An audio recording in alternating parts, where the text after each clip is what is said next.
নমস্কার বন্ধুরা, ঘরোয়া রান্নাবান্না চ্যানেলে আপনাদের সবাইকে অনেক অনেক স্বাগত জানাই। আজকে আমি আপনাদের সাথে শেয়ার করব খাস্তা মুচমুচে নিমকির রেসিপি। আজকে আমি দুই ধরনের নিমকি তৈরি করে দেখাবো, কুচো নিমকি আর তিনকোনা নিমকি। তাহলে চলুন বন্ধুরা, আমার আজকের রেসিপিটা দেখে নেওয়া যাক। প্রথমেই নিমকি বানানোর জন্য আমি 2 কাপ ময়দা নিয়ে নিচ্ছি। এরপর দিয়ে দেব পরিমাণ মতো লবণ, আর দেব 1 টেবিল স্পুন কালো জিরে আর হাফ টেবিল স্পুন জোয়ান, আর ময়ামের জন্য দিয়ে দেব 2 টেবিল স্পুন সাদা তেল। এরপর তেলটা খুব ভালো করে ময়দার সাথে মিশিয়ে নেব।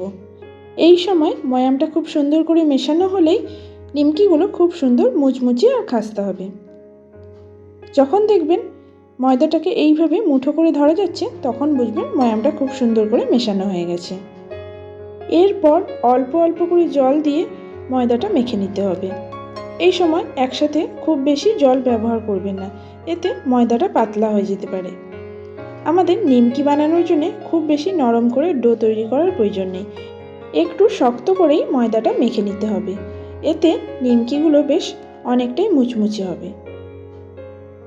দেখুন, এই রকম শক্ত শক্ত করে ময়দাটা মেখে নিতে হবে।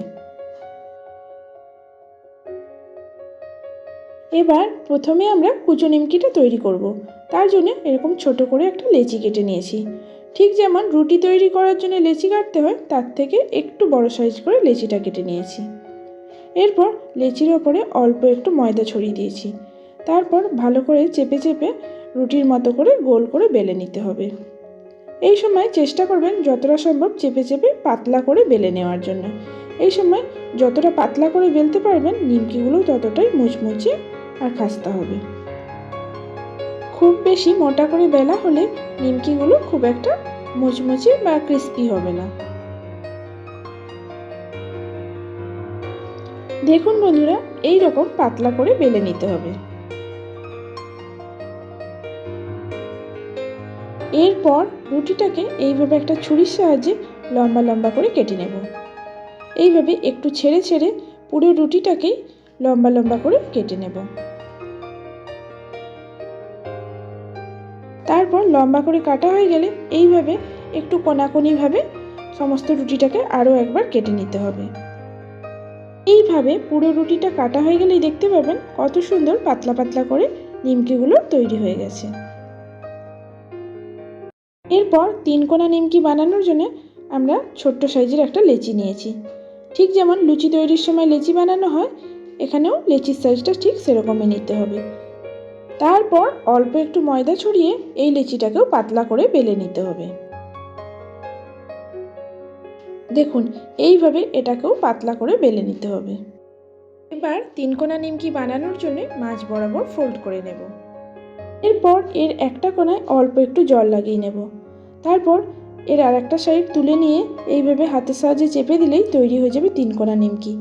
এর অন্যান্য কোণগুলো কোনোভাবেই চাপ দেওয়ার প্রয়োজন নেই।